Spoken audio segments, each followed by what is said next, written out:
Togaine. Put in some chocolate milk. Niggas see me every day. A 6-year-old scratching his chest. Got him in with that special milk. I definitely want to second your spirit because I feel, yes, like your presence is felt, but it's light. Yeah. And it feels like, oh, I can be myself. Yeah. Here. I've always been attracted to more than just the physical in a person. Like, I'm attracted to drive. Like, how you was like, hey, I'm going to do this and do this. And what's more comfortable to you? You want to shoot here? Okay, get here around this time. We're going to do this and this. I was like, ooh, be on your shit, Tiff.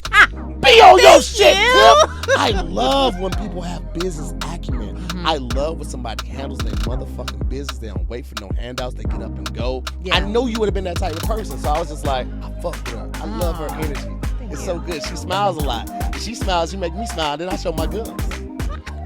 Man, thank you so much, Tahir. Absolutely. We're not done, though. Because I don't even try to understand how God works. Yeah. My little simple mind can't understand some shit like that. You know what I'm saying? Like, I've had things happen over the last 2 weeks, and I was like, hey, God be God. It's all necessary. With Tifani. Working lifestyle. Hey, man. Thank you, everyone who's online. What did the process look like From you deciding to do comedy to getting your first paid gig? You know what's crazy? I started in St. Louis, but I didn't really take it seriously until I moved out here. And it was just so much more available stage time and ability to grow if you do it right. You find the small shows to work that stuff, and then you go to the bigger shows to work on it with a bigger crowd, but you make it look like you're not working on it. And so it was years before I got like something like significant. I was, hosting stuff at clubs. And shout out to the Comedy Union. I used to be on Pico right next to the old Roscoe's. That was my home club. And shout out to Enz. Enz Mitchell was the owner and proprietor of that. And he allowed me to like really hone my craft, and I'm so thankful for that, brother. I love him so much. But it took a while. Like, comedy is not a quick game. Even people that you see, it feels like they blew up overnight. Nate Jackson, one of the biggest names on Instagram and TikTok right now, doing arenas and theaters around the world. Just got off world tour, and I got another one already baked in.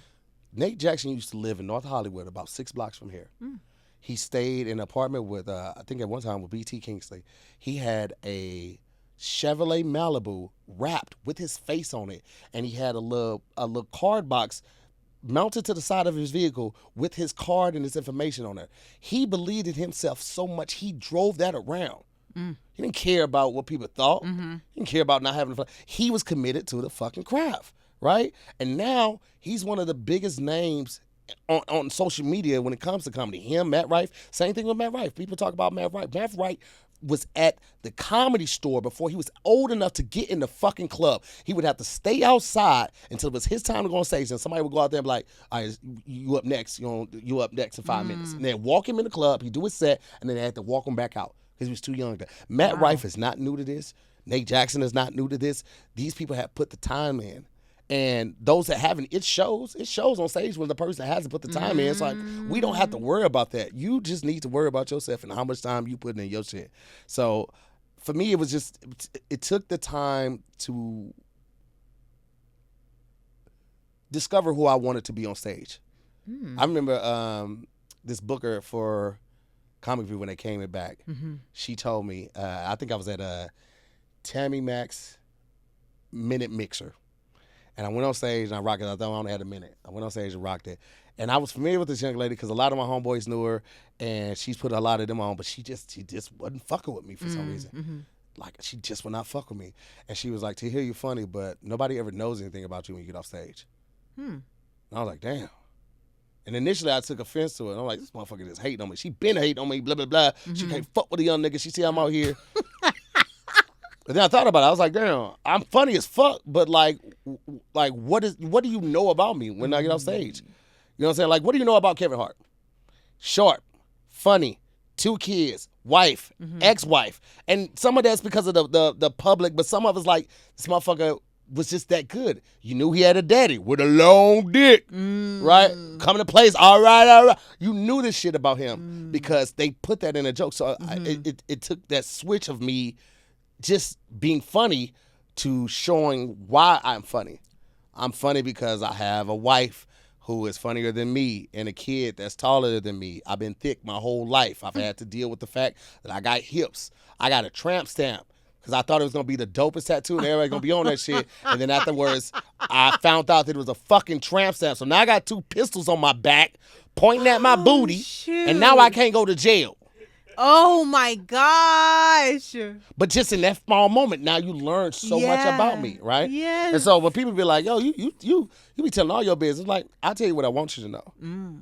But I tell you enough to you can form a decision about me and who I am and somebody you want to kick with or not. Yeah. I don't give a fuck if somebody don't like my shit. I'd rather you not like my shit than say he was all right. I want you to have a formed, solid ass opinion that could be swayed if you see me a couple more times about who the fuck I am. I'm like God in that sense. God said you either be hot or cold. If you're lukewarm, I'll spew you out. I don't want no lukewarm supporters. You either don't fuck with me or you do. Pop, pop, pop. All right, so my name is Tifani Sage. I'm a confidence and clarity life coach. If you're feeling unfulfilled in your life or you don't know what's next for you, I'm your girl. I can take you to new levels of clarity. Click the link in my bio for a complimentary, I said it, complimentary call with me so we can get your life on track. Click the link so we can connect. And by fuck with me, I mean like me. Like make it my combination style. But I'd rather you have a formed opinion about me than just be like, he all right. So that's when it switched for me. And that was probably like maybe 6 years out until I was here. 5 or 6 years out here. Wow. Yeah. What are some lifestyle changes that you had to make or lifestyle changes that you experienced from old Tahir to Tahir 5.0 in the midst of pursuing your dream? Oh, I get way more bitches now. Really? I just feel like you were always The quality of vagina is up here. You hear me? Best vagina in the world. Wow. Women serve me vagina. They serve their vagina to me on a plate surrounded by caviar and escargot. I rinse my mouth with champagne. One of the things is I'm cool with a lot of people. I'm friends with a couple. So I surrounded myself with the right people, and I'm insulated. Like, if you got my number, it's because I wanted you to have it. I have tons of people. We be at clubs and shit like that. Motherfuckers be like, yo, can I get your number? I'm like, no, just be on Instagram. I ain't got no problem with telling you that. So if I tell you there ain't no disrespect, it's just like, this might not be the time for us to connect like that. But if you follow up on Instagram and I see that you about that shit, you know, you don't know bullshit, I might fuck with you. Give you the number. But I tell people all the time, if you ever had my number, you got my number. That ain't by chance. Because I don't be giving my number out like that. Yeah. So I had to learn how to be better about that and not giving my all to everybody because everybody don't deserve it. Another thing I had to do as a Pisces, I'm an empath. I'm an emotional ass nigga in the sense of like I feel my feels, nigga. Yeah. And sometimes some shit can rub me the wrong way. Sometimes I have to like take some time back and figure out to identify the real emotion. Because sometimes something that's business, you could take personal. But that person's just doing it for the well benefit of their business. They got to look out for how many people they employ, all that type of shit. It's just me right now. So I have to take that in mind. Like, sometimes it's not personal. Sometimes it's just business. I like that you self-reflect. Yeah, you have to. You have to. And that's healthy in, like, business. That's healthy in friendships. And it's extremely healthy in my marriage. Just, you know what I'm saying? Because, like, I don't have one of those wives. My wife never apologized. That's crazy. I don't have that wife. And I'm so thankful. My wife will think on some shit. She'll come back same day and be like, I need to apologize. Wow. I was wrong when I did this. And this was why I was wrong. And this is where you were right. And I'm sorry. And I will work on that. Yeah. So. I love you guys. I love your guys' story. She the dopest. What are a couple standout hard lessons that you learned on the job? Oof, taxes. Oh. Save your money. And I know people like, hey, you be talking about that tax shit. I owe $200,000. Whoa. $50,000 to the franchise tax board, $150 to the IRS. And I had to pay that shit back. And at the time, if I had paid it back, it would have been everything, all my savings and shit like that. So I had to get on a payment plan. It's just like certain things you can't account for. Like, you know, at one point I was touring so much and making so much money. Like, I don't care if my wife didn't work, she quit That. because she got mad at these motherfuckers. Yeah, fuck y'all motherfuckers. Yeah. And then when I said I declined the tour and I didn't get this booking and that book, and I'm looking at her, I'm like, so you ain't gonna do nothing around this motherfucker? You just gonna cook some little motherfucker dinner. You gonna think, hey, it's time to refresh that resume and dust that little motherfucker out. All right. And just something like that could change the dynamic in the house and change the mood in the relationship. But like, that's where the communication comes from. But yeah, taxes really, like, you need to know that shit. You need to know the business of your business. You need to know what's going to be the best thing for you. Also, find a friend with a 501c because they can write you a letter saying you donated X amount of money and they don't ever have to turn over their records. Just throwing that out there. Yeah. Wait, so with the taxes thing, would you say to save 20% from said gig? A third. Like whenever. Okay. Once you're making over a certain dollar amount and you're working as a business, a corporation, if you're getting paid and there are no taxes coming out, save a third of that check. If you get paid $1,500 for a gig, you got paid $1,000 for it. Wrap your mind around that $1,000. Take that $500, put that shit in the account that you don't touch. You send that money in every 3 months. Every fucking quarter, you send that money in. If you pay too much, they'll send it back to you. They'll send it back. They'll get the shit back. But send that money. Don't even think about that shit. It does not exist. A third of your check does not exist. It goes straight to taxes. And just live like that.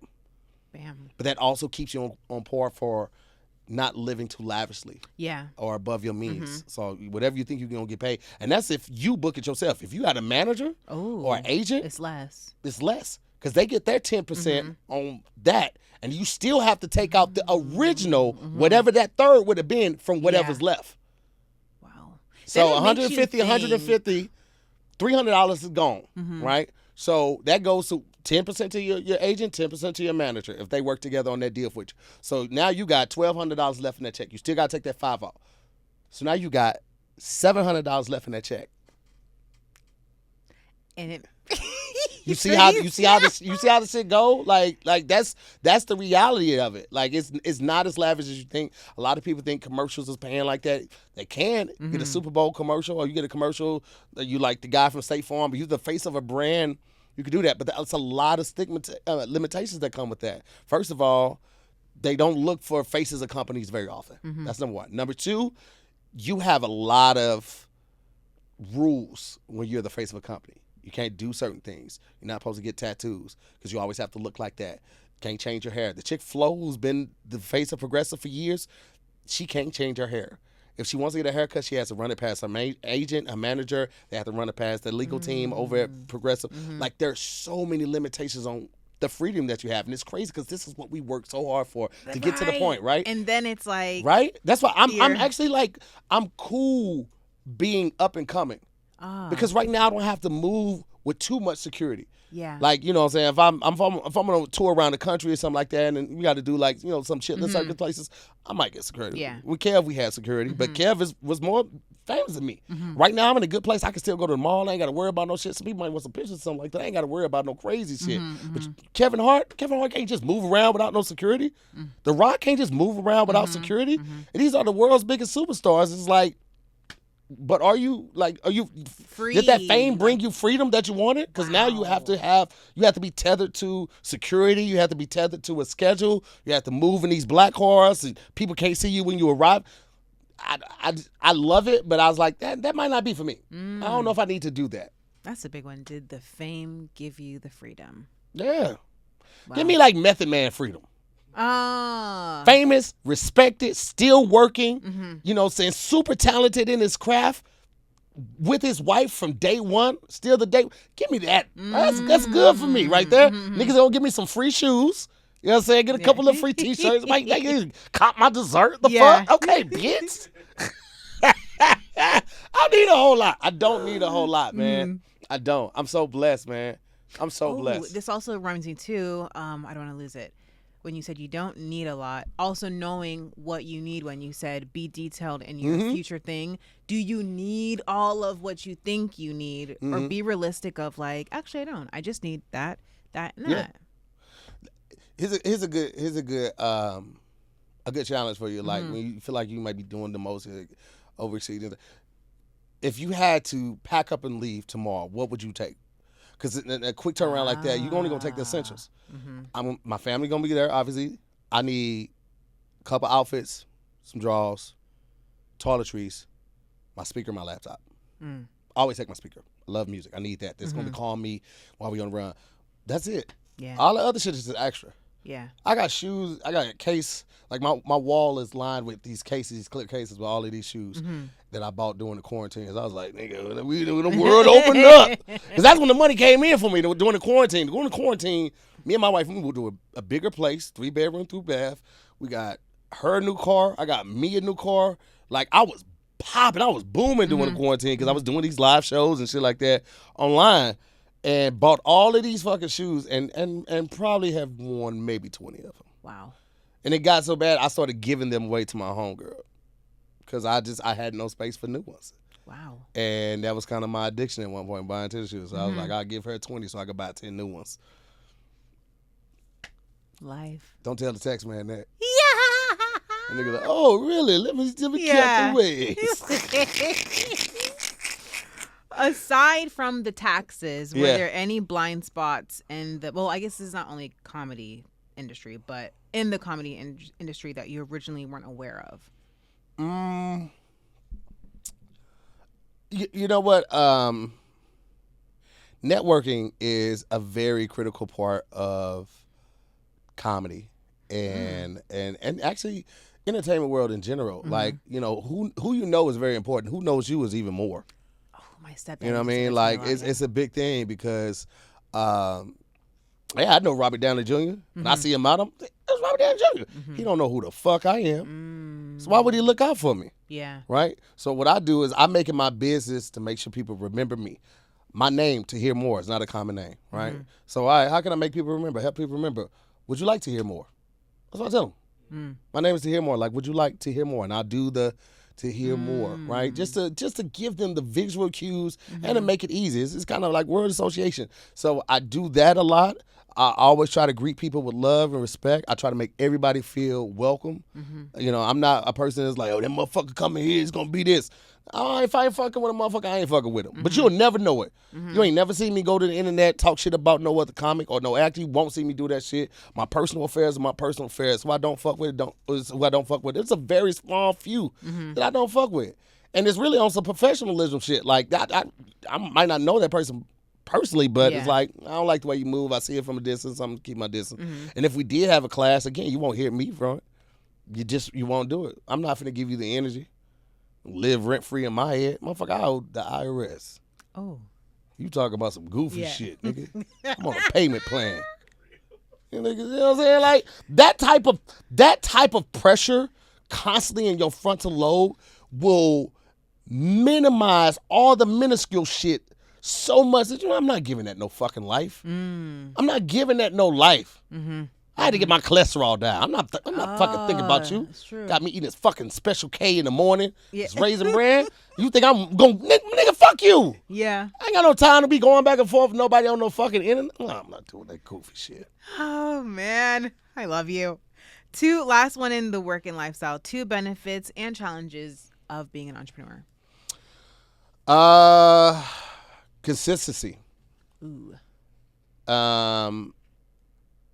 There is no consistency when you are an entrepreneur unless you like, I mean, even if you're like selling clothes or something like that, you know, you might have a good season, might have a bad season. You know, that's why clothing companies do these end of the season sales and like mark down 30-40%. They're trying to get rid of that inventory that they have so it's not a waste of money, right? That's why they do it. They don't give a fuck about you. Oh, yeah, come in, rewards and all of that. They don't give a fuck about you. And that's the thing that I think a lot of people don't understand. With the personal thing and a business thing, it's not personal a lot of times, but it's so easy to take it personal. It's just business. These people don't give a fuck about you. Brand loyalty means that you're going to come to Ralph's before you go to Vons. So we're going to give you these fuel points to entice you. We're going to give you coupons in the mail and in your email to entice you that, yes, this Ralph might be 3 blocks further than this Vons, but our store is clean. Vons is dark as fuck. I don't know what the fuck is going on in Vons, and especially John's. John's is like, I think that's a I never It's a noticed. different type of store. I'm not a cultural, but they sell more. It's here in LA. Yeah, John's Market. They sell more like European food or Asian food. Like, there's more of a cultural grocery store. John's, I don't like they off-brand labeling. I never was a fan of Vons. I'm sorry, but Ralph's it just feels better there. I like the vibe. I'm familiar. And this is how it sounds crazy, but this is how loyal I am now that I'm a consumer. When we moved into our new place, we were looking at 3 different places, and 2 of them were further than I wanted to travel for my Vons. I mean, my Ralph's. So I was like, nah, let's just go here. But that's what brand loyalty is. That's what they look for. That's why Apple comes up with an iMac that links with your iPhone, that links with your iPad, that links with the cloud and the Apple Pencil and the watch and all this shit. Makes life easier. That's a benefit. The goal is to keep you here locked in. That's the business of it. So you want to make your business as amazing and enticing as these motherfuckers. And that's kind of hard to do sometimes with as a comedian, because I can only do so much on stage. But that's when you have to take advantage of Instagram. And that's when you have to be consistent. A lot of people ask me, like, how you get your numbers up and all that type of stuff? Because I don't do a lot of content with women shaking their ass, they half naked. That's not who I am. That's not my brand. That's what I want to be. That's why a lot of people blow. I'm talking about 100,000 followers and all that shit. They got a chick shaking her ass in the bed. I'm like, motherfucker, that's soft porn. Keep that shit on Twitter, bro. Like, you gotta respect the lanes, bro. That's Twitter and Tumblr behavior. I'm on here to make people laugh. I ain't trying to give niggas blue balls when they watch my videos. Because now people ain't commenting about how funny it is or how much I put into this. They're like, yo, what's her at and all of this shit. Motherfucker, I'm not here for that. Yeah. But I'm just wondering, how would that, give me an idea of what that video would look like with the girl shaking her butt and you're in the video. So they might start the video on the chick's titties and like she's doing this, and it comes back. She was like, I don't want to stay here by myself. I want to go out to eat. And he's just like, well, I told you we ain't got no food to go out to eat. And then he leaves. He goes over another chick's house. And I'm just throwing this out top of my head. Goes over to the side bitch house, and she's there in some booty shorts and a t-shirt that's showing her underboob. And he was like, babe, you ready to go? Come on now. I told you I'm taking you to a restaurant. Go ahead and get dressed. And then she throws on something else sexy that, it accentuates her body parts and shit like that. Now, that one's kind of funny. I just spit that out, but it's like, you're not luring that man with the funny. You're luring that man with the promiscuous. I would fuck that word up. So I'm just gonna say the sexiness. Yeah. Nigga. But I just don't want that to be my brand. You know I love how intentional you are, and I wish a lot of people would be like that. Because imagine if, I don't know, half of the world thought like that. I wish we were more of an intentional world, but also like I feel like everybody's just different, man. Everybody has a different approach, and sometimes it's your background, sometimes it's innately ingrained in you. I've seen a lot of people try and fail, and I made note of that. I made note of what worked. I made note of what didn't work. I made note of what brands responded to. You got half women on your page. I'm like, how the fuck you gonna promote this family brand? You can't have this fucking Johnson & Johnson brand deal. You got naked women all over your page. So it's like everything has a reaction, So you do this, you got 100,000 followers, but then it goes deeper than that. It's like, okay, do you have followers? You got supporters. Oh. You got fans or you got supporters. I always refer to my supporters as supporters. Because fans, they might like it, they might not. They might share it, but more than likely not. They might watch the video and they keep scrolling. Supporters are going to like that video. They're going to share that video. They're going to tell their friend about it. They got a group of people that they always send shit to. Your shit always goes to them. When you come to their city, they come to your show. They're going to buy your merch. They're going to support your flash sale on sign when you need to get rid of the inventory. That's a fucking supporter. You get a supporter, they're invested in your journey. When they get on early or they find out that they fuck with you or they like your morals and shit like that, they get invested in your fucking success. I never refer to my supporters as fans because that's such a fucking lackadaisical explanation and definition of who my support group is. Yeah. Those my fucking peoples. And I'm so thankful for the supporters that I have because they rock with me. Bam. There's power in the word, man. It's power in the tongue. So I'm very careful on how I label people, how I refer to people, all of that type of stuff. So, Man, thank you so much to hear. absolutely. We're not done though. Okay, So cool. moving on to essence, Yeah. what do you love most about yourself? I think that I love the fact that people get excited when they see me. That means I've done something to make them feel good and appreciate it, and they value my company. People are comfortable falling asleep at our house. That's a big thing for me. Wow. You know what I mean? Like, somebody feels comfortable. They come over your house and hang out, and they end up dozing off. Because you've been over somewhere else, like, I'm going to sleep. I'm going to get up out of here. Yeah. I don't want to stay here because I thought that was a chip on your floor, but now I see that's a roach. Oh. So, yeah, I don't want to be here no more. you Or bitch. just because, you go see your homeboy, but your homeboy and his girl always arguing. You know what I'm saying? wow. Or you got your homeboy got kids, or your homegirl got kids that be loud and running, or they disrespectful, or whatever. Like, you're not comfortable there. So when people come over my house, Duran Bernard, one of my good friends, a singer, motherfucker came over our house because we was gonna watch his Tiny Desk concert. Came over our house, watched it. We were hanging out. I look over, he in the corner on the couch, fetal position with a blanket over him. And I was like, that baby tired. That baby tired. But it made me feel good. Like, Duranda's a new friend, and like, we are locked in because he understands my passion and I respect his, and I see his, and it's so admirable to be in people in that up and coming stage and like build that friendship through the symmetry of the hustle and the drive and the trying and failing and getting better at the shit. And so it's he's one of those friendships that I'm thankful for, and I just love when people are comfortable at my space. I definitely want to second your spirit because I feel, yes, time-wise, we haven't even known each other for like 2 months, 3 months, but I feel like I know you, and you have like that big brother, like your presence is felt, but it's light. And it feels like, oh, I can be myself around here. I want to, like you said, give you my number and things like that. Yeah. So that's what I love, man. I try to exude that shit because, man, it's crazy that the same thing that kind of pisses people off is the thing that also like makes you like somebody. Like, that's what different. And that makes it so attractive, because if we were all the same, it'd be so fucking boring on Earth. Yeah. It'd be hella boring, bro. But like I said about my wife, the stuff that I see in her that I lack is so attractive to me. I've always been attracted to more than just the physical in a person. Like, I'm attracted to drive. Like how you was like, hey, I'm gonna do this and do this, and what's more comfortable to you? You want to shoot here? Okay, get here around this time. We're gonna do this and this. I was like, ooh, be on your shit, Tiff.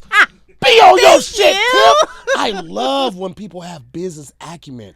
I love when people do what they say they're gonna do. I love when somebody handles their motherfucking business. They don't wait for no handouts. They get up and go.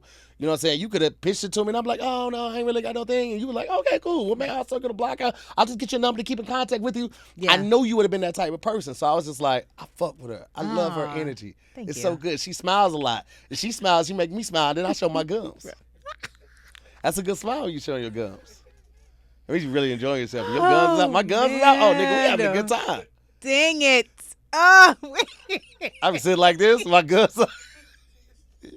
And I had to, the day that we met, I think the reason why everything seemed so fast, but like we knew each other, was the day that we met, you told us about your show, and then we went, and I was like, dang, this man is good. Well, I already knew you were going to be good from that little interaction, and yeah. Oh, that was good. Yeah, it was. That was a good moment. It was a good night, man. Yeah. Me and the wife, we left there. I did some drugs. We went to a night out. Me and my wife, we got on a baddie.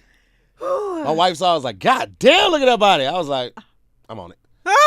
I looked at her. I was like, can I have it? No. She wasn't there. This was after the comedy show. Okay. Yeah, no, we were sitting next to somebody. That's our homegirl who we never expected to come out, but she came out, and then she went to the other spot with us too. But this is probably around 3:30 in the morning. We had a place partying. Yeah, because it's one of those parties that doesn't start to 12. So we was out. We was out. And that's kind of, I feel, either rare or this is my lack of, Tiff, you don't be out. But I feel like LA is, their things are like, you don't be out. Okay, all right.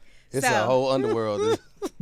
Do you not feel, maybe to the general public, that places close so freaking early. Yeah, but I mean, they do and they don't. Like, I feel like you get access to the shit that you need when you need it. I didn't know about the after hour spots until I wanted to frequent something where it might be a little more private, a little more not so present to the open. You know, or a public. Yeah, exclusive. You know what I mean? Like, it's like that's why I party Monday through Thursday. Because I ain't got to worry about a whole lot of riffraff being in it. And I know I just dated myself by saying riffraff, but guess what? I don't give a fuck. That's okay. I don't give a fuck. I don't want to deal with no motherfucking riffraff. Okay? I spend a lot of money on these outfits, and I don't want them to get fucked up because somebody got an attitude. All right? So, yeah, I party Monday through Thursday. My best nights is Tuesdays when to be kicking it. But, yeah, I don't know. When I need it, it presents itself. Bam. So. Alchemist. There it is. Story behind your tattoos. Oof. Which one? Well, let me see. Your forearm. Oh. The ski mask. Yeah. I'll pick them out. The ski mask, the Band-Aid. Well, all these got at the same time. I got all these at the same time. Okay. And these are all just kind of reflective of me and who I am as a person. I'm a Pisces. I loves hard, hate hard. Right? Okay. And when I say hate hard, I just mean it in the sense like I'll never forgive you. But I'm also an empath, so like I know I can take things personally sometimes, so I have to remind myself of that, and so that's why I just have that there as a constant reminder because I do wear my heart on my sleeve. Oh, so that right there, and I got this first, but it's still there. Yeah. When I was younger, all that shit that I was into, just, you know, I was a wild nigga. You know what I mean? I'm from East St. Louis. My whole family is GD 744. Whole family. Ain't nobody on this side. Now in East St. Louis, it was two gangs. It was you Vice Lord or you GD. I went to school. I played tennis. I played alto and tenor sax. You did say you wanted to come to bass the and tennis clarinet. thing. Yeah. Fuck! Okay. I didn't mean to tell you. I was just gonna show up and just like, oh, so I just swing this racket. No, I was first seat. Get in out. college. I'm Yeah. gonna tell you where I play at. Okay. You'll like it. You know this guy named Coach Frazier, this black tennis coach out here. He's pretty dope. Okay. But I was just gonna pop up. I've had private tennis lessons since I was in middle school. My mom wouldn't let me play any contact sports because I had asthma. Got it. Okay. So she put me in tennis real early. So that's me. I was that nigga. But just guilty by circumstance. I mean, association. Yeah. All my family was GD. And there were some times where I was forced to get in the car even if I didn't want to. And some times I was forced to do some shit even if I didn't want to. But that's just, you know. Wait, so how did you leave escape the kidnapping? They were looking for information that I didn't have. So after they had tied me up and they hit me a couple times trying to get this information, they had put the kerosene on me and they lit me on fire and they took off. And once they took off, and once the rope started burning, because it was like the double Dutch rope, that little coil rope. Yeah. So as that started burning and loosening because the plastic started giving a little bit, I was able to like kind of jump back, break the chair on the legs, and was able to get out of there. And then ran and told my uncle. This was at a random house? The bando. Yeah, so they caught me getting off the bus. Caught me and it took me it wasn't even like down the street, not even like half a block down the street. Does any of that ever come up to you now, like in your dreams, or you just think? No, because at the time I didn't know I had got kidnapped because I was 14. So I'm like, you thought it was a joke? No, I just thought niggas caught me lacking. Because that's the mind state and the mentality when you live in the midst of that. So it wasn't until I was on a podcast in 2021. 21 or 22, and it was telling them about it, and they was like, oh, so you was kidnapped? I was like, nah, they just caught me getting off the bus. And then they took you and they held you. I was like, yeah, so you were kidnapped. I was 14. Wow. So you were kidnapped. It didn't even register to me that you could be kidnapped after a certain age, but also that's what that was. Maybe just as good, because if you did know. I don't know. It would have made a difference. They still would have got me. Oh. You know what I'm saying? Damn. Like, snatched my backpack all up, lost my inhaler. No. Fuck niggas. You owe me the brutal raw. Whole ass nigga. When was a moment you almost felt like quitting? That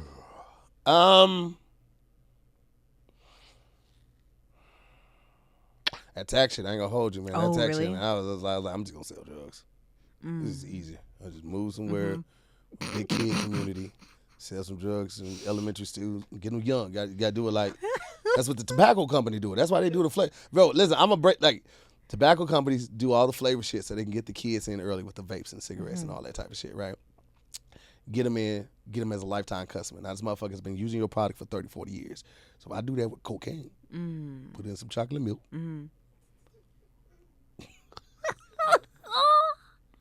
These niggas get steady incomes. They getting an allowance. These niggas see me every day.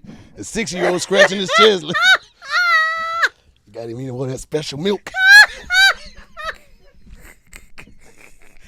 Oh my God, you cannot make this up. This is too good. All right, last segment. Wait. I'm sorry. I was like, no. A time I felt like quitting.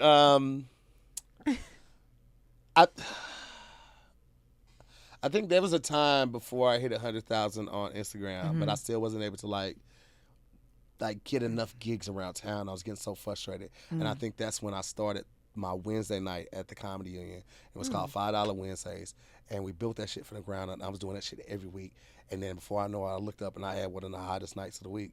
People were coming in town. They would stay an extra 2 days. They were supposed to be leaving on Monday or Tuesday after they did D-Ray's night. But they would stay extra day to come do my night. And when I started noticing that, I was like, oh, shit. Okay, cool. Because sometimes it's like, again, you're so close to a situation, you don't see what you do. This is another great activity to do. When you get to that point, you feel like you haven't done enough. And there's no change. There's no growth. It's become stagnant. Write a resume of everything you've done in the last 5 years. Everything you've done in the last 5 years. As you're writing, you're going to start to remember some stuff. Oh, shit, I forgot about that. Write that in, too. Do that shit. Take your time with it. Give yourself an hour and a half to do that. And then look back over it. And it's going to show you an amazing track record and all the hurdles that you've done and all the things that you completed and how successful you've already become from when you first started something until this point. And you sometimes will get that recharge and energy. Be like, God damn, all right, I low-key been killing this shit. Yeah. I've been kind of tripping. I low-key been killing that shit. I ain't going to hold you. And sometimes you just need that boost and that reminder that you the shit. And so that's sometimes what I do too. When I do feel like quitting. Last segment. Yeah. Fun stuff. If you had to change your name, what would it be? That nigga. I love it. What's your guilty pleasure snack? Titties. It's just fun. They just supple and they just be there. That's good enough. Probably Taco Bell. I ain't gonna hold you. What do you get there? Oh, fuck. I mean, just is how long I want to be on the toilet. Oh. You know, it's like I started Ozempic Friday, so I'm gonna go to Taco Bell today. And I'm going fucking crazy. I'm gonna get me a Mexican pizza with sour cream on top. I get me a cheesy gordita crunch with the Doritos Locos taco on that bitch. Wow. Right. I'm gonna get me the nacho fries and then a large Baja Blast, and I'm gonna eat that shit with my feet off. I love the colors. It's beautiful array. Yeah. Yeah. I'm gonna rub my feet together while I eat it. That's queuing up the nap. You rub your feet together, you be like, God damn, them motherfuckers. Them motherfuckers here. You start locking your toe, little, you like it all like that? Like, what? God damn, them motherfuckers hitting, boy. You are the people's champ to here. Hey, man. Who does this? Me? I got nice feet. I get pedicures and manicures every week and a half. Hammer and nail. They got 3 locations in L.A. Fuck with your boy like a condom. I'm out here. If you had a pet parrot, what would you teach it to say? Fuck, nigga. Every time somebody walk in the house. What are you OCD about? Smells. Ooh. I'm really big on. I have a like hound body nose. odors and perfumes. Everything. And Like I know when my wife is about to come on up here. No exaggeration. I can like her No, I can smell. Wow. Like I just smell. I know when somebody's sick or they're about to get sick. Wow. You know that sick breath when it smells like you've been sucking on a penny and somebody's talking to you, be like, ooh. You need to take some echinacea. Ooh. You need to take some echinacea and some vitamin C. You about to get sick. Has that ever, not to get deep again, but has that ever saved you or like from something like you can smell danger or whatever? Possibly some bad coochie. And took her pants off like, no, we can't do that, baby. I'm not gonna waste this condom. I'd rather jack off with somebody else's hand than to do this. What are you OCD about? The smell. Like I can't go down on nobody with no bad smell. I can't be in no house that stink. Bathrooms, all that type dirty bathroom. Nah, I'm one of them dudes where when I moved in with my roommate out here, after the first, because I said I'm gonna give it 2 weeks, and because I'm gonna let his real self come out, and that's what I did. And he wasn't a dirty dude. He was just it's a regular dude, right? Filipino, still my dog to this day. I just celebrated his 40th birthday 2 weeks ago.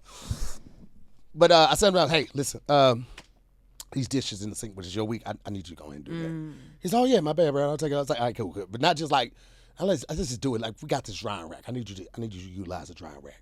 Okay, cool. Also, I need you to get your hair up from the bathtub when you take a shower. Ooh, I know it's just I us. can't stand and it's that. just a couple of them, but it's like, them ain't my pubes. I don't want to touch your pubes. You take care of your pubes, I take care of my pubes, right? And also when you're shaving, you need to get like rinse it out and then take some tissue and then wipe along the basin. I need you to clean that out because that's not my hair. That's your hair. I don't want to see your hair. Right? Okay? Because my toothbrush lives by there. And I don't want my toothbrush to get mixed up in the wrong crowd. I got to look out for my baby. You know? That needs you to do that. Okay.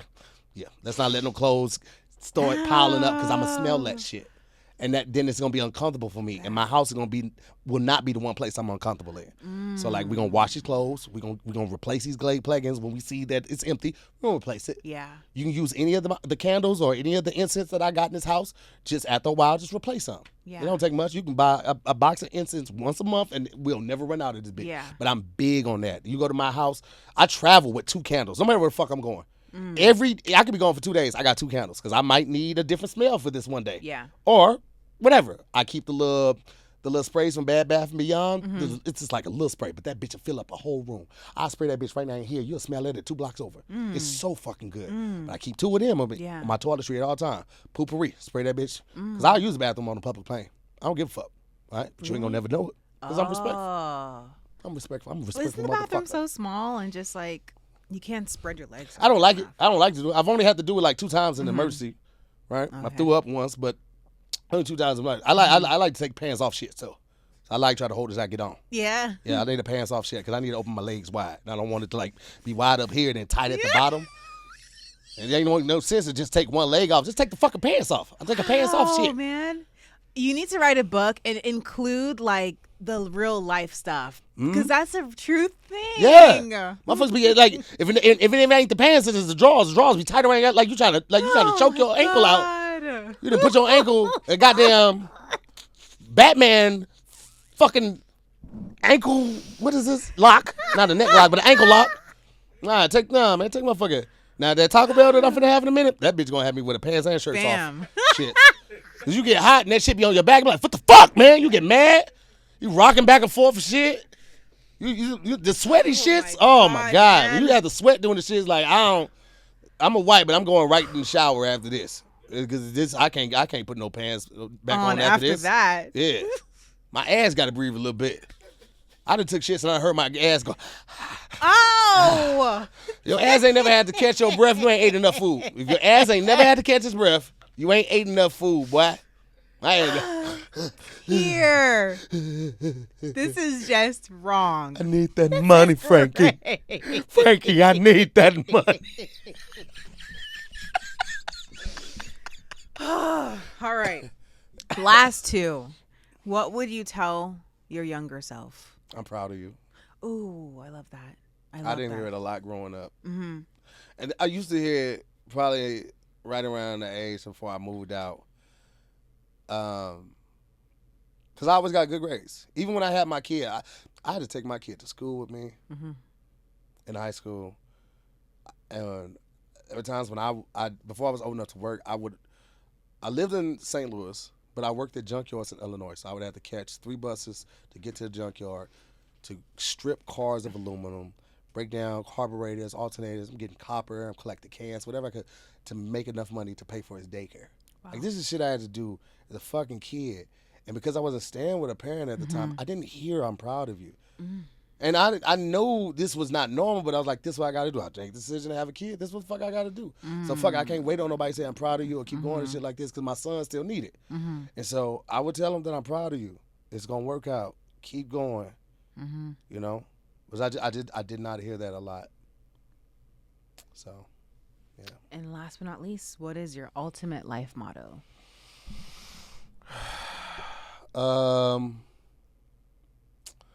Ultimate life motto.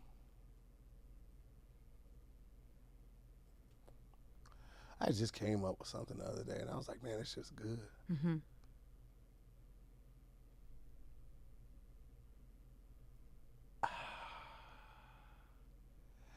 You know, I grew up very cautiously, regardless of what you may think about me getting shot and stabbed and all that shit. I was still a very cautious person. But I go so hard in my craft and everything I do because we only get one life. And there ain't no redos, ain't no continues, ain't no restarts. You don't get no extra men along the way where you can like plan to do it if you die tomorrow. So I live that shit like that. You know? I live that shit. Even if I walk into a situation like, it's probably gonna be good, but it might be a good story on stage. Or it might be something fun that I can share with my wife. Like I try to make the best out of every situation because if you focus on the shit that didn't go right, you'll spend your whole life. And I also try to remember that the fun is in the journey. Yeah. You know what I'm saying? Like, that's where the best stories going to come from. That's where the best testimonies going to come from. That's where the best hurdles are going to hit, and you're going to be able to bless somebody else with your story to tell them how to avoid that shit. Once you get to the destination, once I'm rich, once I'm famous, yeah, you might want to stay famous, stay rich and shit like that, but you there. But everything from here, from famous to trying, this shit right here, nigga, That's the good stuff. That's 8 books worth of shit. Ooh. That's 8 books. That's lifetime. Bro, I'm going to be able to travel and what you said and talk to young men and tell them it's okay. I'm going to be able to talk to married couples and tell them how we made it through. I'm going to be able to talk to black men incarcerated and tell them why and how we can keep the recidivism rate low. I'm going to do all that shit. And I don't know how. I don't be knowing how. Because I don't even try to understand how God works. Yeah. My little simple mind can't understand some shit like that. You know what I'm saying? Yeah. Like, I've had things happen over the last 2 weeks, and I was like, hey, God be God, nigga. Because the shit that he had put, he put some stuff in play, bro. He might put it in play 10 years ago. Like I said about the whole be humble thing. Like, you meet the right person and all that type of stuff. You just be solid. Yeah. Then 5, 6, 7 years later, this motherfucker hit you up for some shit. Damn. God be God. I think people are afraid of the time in between, like how you just said 5, 6 years later. Some people are like, I don't have that time. But then it's like, okay, well, you can rush and get what you want now, but you don't know what God has in store for you. And it's going to be so much better. So much better. And also, like, what you ain't got nothing but time. You better be thankful for that time that you got. What you counting on being dead? I get it. You need this money now. I get it. But what if you don't have it? I ain't had that money for the motherfucking IRS. I was freaked out. I was depressed over that shit for like 8 months. Wow. I'm not gonna hold you. That shit, because it's the biggest amount of money I've ever owed. I ain't never got a check that big for that amount. Wow. It's I've got some that equal that, a couple, but like that big, and that shit is daunting. But I'm not gonna let this. Yeah, I'm not gonna let this shit kill me. Stress take me out because these motherfuckers gonna get it or they ain't. They gonna get it. Like when I get it, you got it, nigga. That's why I have to tell them. Yeah, I mean, like I'm not finna listen, man. But it is what it is, man. You ain't got nothing but time. What you rushing for? That. You wanna. Motherfuckers want to get on so they can go shopping and buy cars and all that shit. I don't want no crazy ass luxury car. You know how much an oil change costs on a fucking Bugatti? Like $10,000. My God. It's $3,000 on the Maserati truck. The fuck you rushing for? You ready to spend that type? Like, bro, like Biggie said it best. More money, more problems. Every level you get to financially, you're gonna want to do more stuff. You're gonna have to live with those fucking decisions, man. Like taxes on houses. Do your research. Like you live in LA or California, or specifically LA, if you change your landscape back to a desert climate, they'll give you a tax break of like $8,000. The shit that you don't know. Do your research, man. Don't be in no rush to get that shit. Wait till we finna hit a depression. Like this inflation's going crazy. It's finna get bad out there. Give it a couple years before you buy the house. If you can wait, just wait it out a little bit because it's gonna be a buyer's market in a couple years because shit finna turn back outside. It happens every so often. Yeah. So just buckle in, you know what I'm saying? Do what you can and ride it out, but don't be rushing to that shit. Enjoy that journey. You ain't gonna never get a journey like this. You'll never get another today. Ever. Bow. Ever in fucking life. So make the most of that shit. Don't rush it. Ladies and gentlemen, I give you Tahir Moore. Boom, bitch. I was gonna say that. Boom, bitch. Toe gang, nigga. Big toe gang in this motherfucker, boy. Life is great.